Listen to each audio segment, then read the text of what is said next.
जीवन एक रहस्य है जिसका आरंभ जन्म से होता है। किसी गांव में एक शिशु का जन्म हुआ। घर में मंत्रोच्चार गूंजने लगे। ओम असतो मां सद्गमय तमसो मां ज्योतिर्गमय मृत्योर्मा अमृतम गमय। इन शब्दों का अर्थ था, हे प्रभु, हमें असत्य से सत्य की ओर ले चलो, अंधकार से प्रकाश की ओर ले चलो, मृत्यु से अमृता की ओर ले चलो।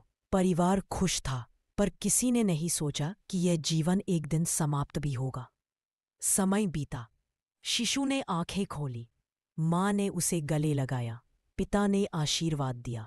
संसार का यह पहला अनुभव था, प्यार, दुलार और संस्कार। बालक धीरे धीरे बड़ा होने लगा।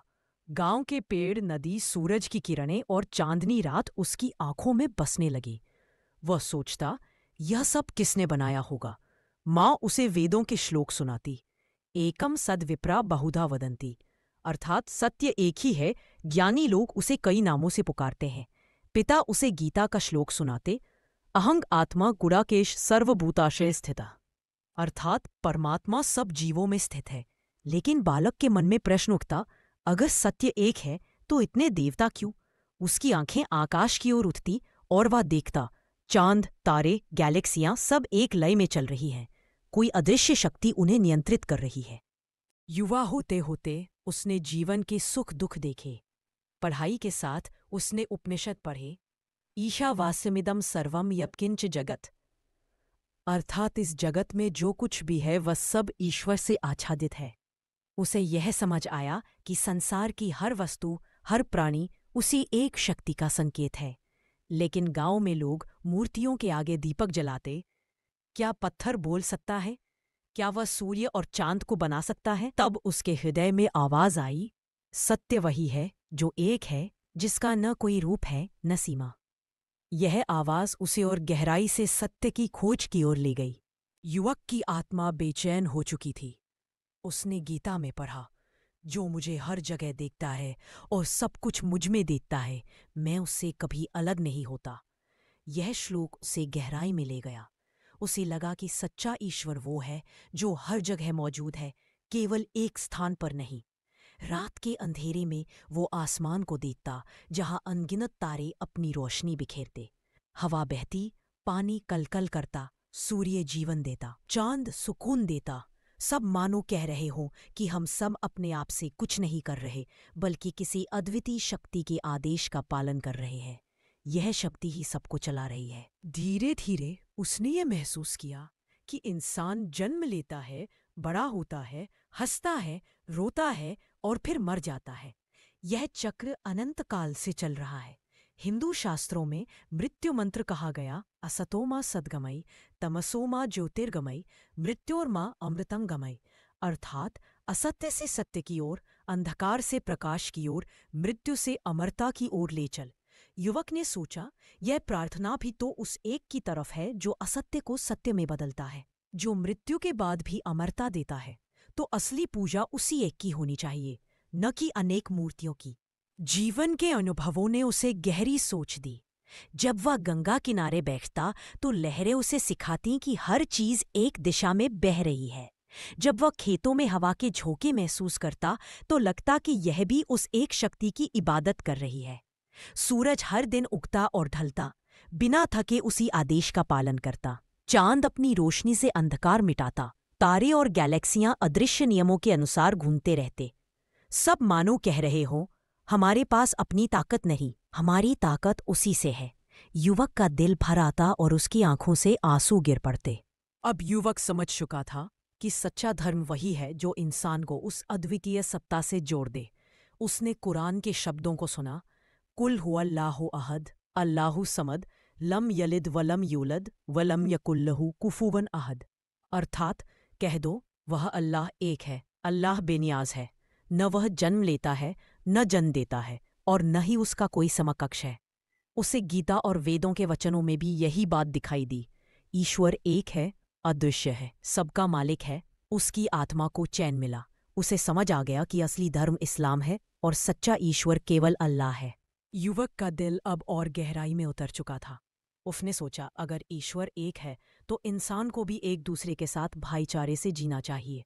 उसने देखा कि हिंदू, मुसलमान, सिख, ईसाई सब अलग अलग तरीके से पूजा करते हैं, पर सबके दिल की पुकार एक ही होती है। गीता कहती है मामेकम शरणम व्रज, कुरान कहती है इन्नद दीना इंदल्लाहिल इस्लाम। युवक ने पाया कि दोनों ही एक ईश्वर की ओर बुला रहे हैं, फर्क केवल शब्दों और तरीकों का है। इस रहस्य को समझकर उसने प्रण लिया कि अब वह जीवन उस एकमात्र ईश्वर की इबादत में गुजारेगा। उसने अपने परिवार और गांव के लोगों को समझाना शुरू किया। लोग हैरान होते, कहते, हमारे पूर्वजों ने सदियों से मूर्तियों की पूजा की है, क्या तुम इसे गलत कह रहे हो?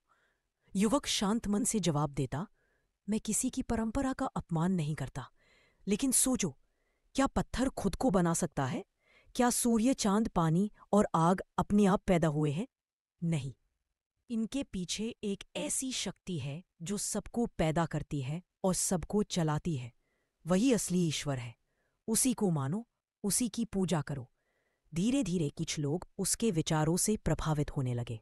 समय बीतता गया। युवक की बातें और उसकी सादगी लोगों के दिलों में उतर गई। वह झगड़ा नहीं करता था, ना किसी को नीचा दिखाता, बस शांत स्वर में तर्क देता और कहता, सत्य खुद बोलता है, उसे किसी शोर की जरूरत नहीं। एक रात उसने सपने में देखा कि वह एक उजाले में खड़ा है। उजाले से आवाज आई, तुम्हें सत्य की राह चुन ली है, अब दूसरों तक इसे पहुंचाना तुम्हारा काम है। वह जागा तो उसका दिल रोशनी से भर चुका था। उसने सजदा किया और कहा, ए अल्लाह, मुझे अपनी राह पर कायम रख। युवक अब एक दावत देने वाला बन चुका था। वह अपने गांव-गांव जाकर लोगों को समझाता, गीता और वेद से भी उदाहरण देता, कुरान से भी आयतें सुनाता। उसकी बात का असर इसलिए गहरा होता क्योंकि वह खुद नेक और सच्चा था। लोग देखते कि वह झूठ नहीं बोलता, चोरी नहीं करता, किसी पर जुल्म नहीं करता। उसकी जिंदगी ही उसकी दावत थी। धीरे धीरे बहुत से लोग सच्चाई की ओर आने लगे। कुछ ने इस्लाम कबूल किया, कुछ ने कम से कम मूर्तियों से दूरी बना ली। युवक ने महसूस किया कि अल्लाह की मदद उसके साथ है। युवक की सफलता देखकर गांव के कुछ पुजारी और बड़े लोग नाराज हो गए। उन्होंने कहा, ये लड़का हमारी परंपरा तोड़ रहा है। अगर सबने एक ईश्वर को मानना शुरू कर दिया तो हमारे मंदिरों में कौन आएगा? हमारी दान दक्षिणा कौन देगा? उन्होंने षड्यंत्र रचा कि युवक को गांव से निकाल दिया जाए। लेकिन युवक ने कहा, मैं किसी से बैर नहीं चाहता। अगर तुम्हें मेरी बातें बुरी लगती है तो मत सुनो, पर मैं सत्य कहना नहीं छोड़ूंगा। उसका यह साहस लोगों को और प्रभावित करता गया। गांव के नौजवान अब उसके साथ खड़े होने लगे। युवक के विरोधी अब हिंसा पर उतर आए। उन्होंने एक रात हमला किया और उसकी झोपड़ी में आग लगा दी। युवक ने घर छोड़ दिया, लेकिन डर कर पीछे नहीं हटा। वह बोला, अगर सच के लिए जीना है तो कष्ट भी सहना होगा। वह पास के एक नगर चला गया और वहां भी उसने लोगों को एक ईश्वर की ओर बुलाना शुरू किया। नगर में कुछ लोग पढ़े लिखे थे। उन्होंने उससे सवाल पूछे, अगर केवल एक ईश्वर है तो इतने धर्म क्यों? युवक ने उत्तर दिया, धर्म कई हो सकते हैं, पर सत्य एक ही है, जैसे सूरज एक ही है। नगर में धीरे धीरे उसकी चर्चा फैल गई। लोग कहते, ये युवक अलग तरह की बातें करता है, पर उसकी आंखों में सच्चाई है। व्यापारी, किसान, मजदूर, औरतें सब उसके पास आकर सवाल करने लगे। युवक ने सब्र से सबको जवाब दिए। उसने कहा, इंसानियत सबसे बड़ा धर्म है। अल्लाह ने इंसान को बनाया ताकि वह नेक काम करे और उसकी इबादत करे। न जात, न ऊंच नीच, न रंग का फर्क अल्लाह की नज़र में मायने रखता है। अल्लाह के यहाँ केवल तुम्हारे दिल की सफाई देखी जाती है। ये सुनकर लोगों के दिल पिघलने लगे। अब युवक की पहचान दूर दूर तक होने लगी। कुछ लोग उसे संत कहने लगे, कुछ उसे मुनि समझने लगे, लेकिन वह हमेशा कहता, मैं ना संत हूं न मुनि, मैं केवल अल्लाह का बंदा हूं। उसका यह विनम्र स्वभाव सबको प्रभावित करता। धीरे धीरे लोग मूर्तियों को छोड़कर सीधे ईश्वर से जुड़ने लगे।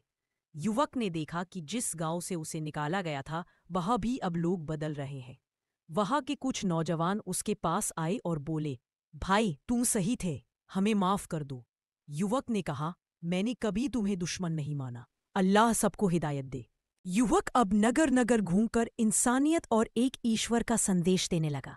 वह कहता, तुम्हारे दिल की सफाई सबसे बड़ी इबादत है। अगर तुम किसी गरीब की मदद करते हो, भूखे को खाना देते हो, तो अल्लाह उससे खुश होता है। उसकी बातें सुनकर लोग रो पड़ते। एक बूढ़ी औरत बोली, बेटा, मैंने पूरी जिंदगी मूर्तियों के आगे झुककर मांगा, लेकिन सुकून नहीं मिला। आज तुम्हारी बातें सुनकर दिल हल्का हो गया। युवक ने कहा, सुकून केवल उसी से मिलता है जिसने हमें पैदा किया है। यह बात सबके दिल में बैठ गई। धीरे धीरे उसकी शिष्य मंडली बनने लगी। कई युवा, औरतें और बच्चे भी उसके साथ हो गए। लेकिन जो लोग धन और ताकत के घमंड में थे, वे और ज्यादा नाराज हुए। उन्होंने राजा से शिकायत की कि यह युवक राज्य की परंपरा तोड़ रहा है। राजा ने युवक को दरबार में बुलाया। राजा ने पूछा, लोग कहते हैं तुम हमारे धर्म का अपमान करते हो? युवक ने नम्रता से उत्तर दिया, मैं किसी का अपमान नहीं करता। मैं तो बस इतना कहता हूं कि ईश्वर एक है, जिसने हमें और आपको बनाया।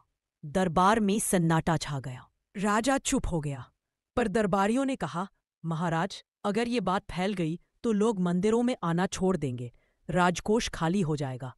राजा का मन डोल गया और उसने युवक को कैद में डालने का आदेश दिया। युवक जेल में भी निराश नहीं हुआ। वहां बंद कैदियों से वो कहने लगा, तुम्हें जो सजा मिली है वह इंसानों ने दी है, लेकिन अल्लाह की रहमत तुम पर हमेशा रह सकती है। अगर तुम सच्चे दिल से तौबा करो तो अल्लाह तुम्हें माफ कर देगा। जेल के कई कैदी रोने लगे और अल्लाह को याद करने लगे। जेलर यह सब देखकर हैरान रह गया। उसने राजा से कहा, महाराज, यह युवक तो अपराधी नहीं बल्कि नेक इंसान है। जेल में उसने सभी कैदियों को इंसानियत का रास्ता दिखाया है। लेकिन राजा दरबारियों के दबाव में था। उसने कहा, इसे शहर से बाहर निकाल दो ताकि इसकी बातें यहां ना फैले। युवक को जंगल की ओर भेज दिया गया, मगर जहां भी वह जाता, लोग उससे प्रभावित हो जाते। वह कहता, सत्य को रोका नहीं जा सकता। अंधेरा चाहे कितना भी गहरा हो, सूरज उगते ही मिट जाता है। जंगल में रहते हुए भी वह गरीबों और जरूरतमंदों की मदद करता। वह जंगल के फल खाकर गुजारा करता और यात्रियों को राह दिखाता। कई साधु संत भी उससे मिलने आते। वे पूछते, तुम्हारा रहस्य क्या है? इतनी ताकत तुम्हें कहाँ से मिलती है? युवक मुस्कुराकर कहता, यह ताकत मुझे अल्लाह पर विश्वास से मिलती है। जब इंसान अपने मालिक पर भरोसा रखता है तो वह कभी अकेला नहीं होता। साधु संतों ने उसकी बात मानकर कहा, सचमुच ईश्वर एक ही है। हमने भी यह सत्य स्वीकार किया। युवक की बात जंगल से निकलकर फिर नगर तक पहुंची। लोग छिपकर उससे मिलने आने लगे। वे कहते हैं, हमें सच्चाई की राह दिखाओ। युवक उन्हें प्रेम, दया और सच्चाई का पाठ पढ़ाता। धीरे धीरे नगर में माहौल बदलने लगा।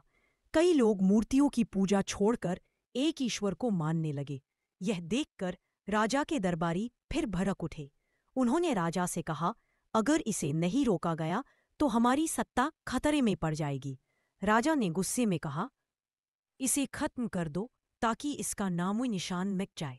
सिपाहियों को आदेश दे दिया गया। सिपाही युवक को पकड़ने आए, मगर जब उन्होंने उसे देखा तो उनके दिल पसीज गए। युवक ने कहा, तुम मुझे क्यों मारना चाहते हो? मैं तो केवल तुम्हें तुम्हारे असली मालिक की याद दिलाता हूं। कुछ सिपाही रो पड़े और बोले, हम तुम्हें मार नहीं सकते क्योंकि तुम्हारी बातें हमारे दिल को छू गई हैं। राजा को खबर मिली कि उसके ही सिपाही युवक के अनुयायी बन गए हैं। यह सुनकर राजा का गुस्सा और बढ़ गया।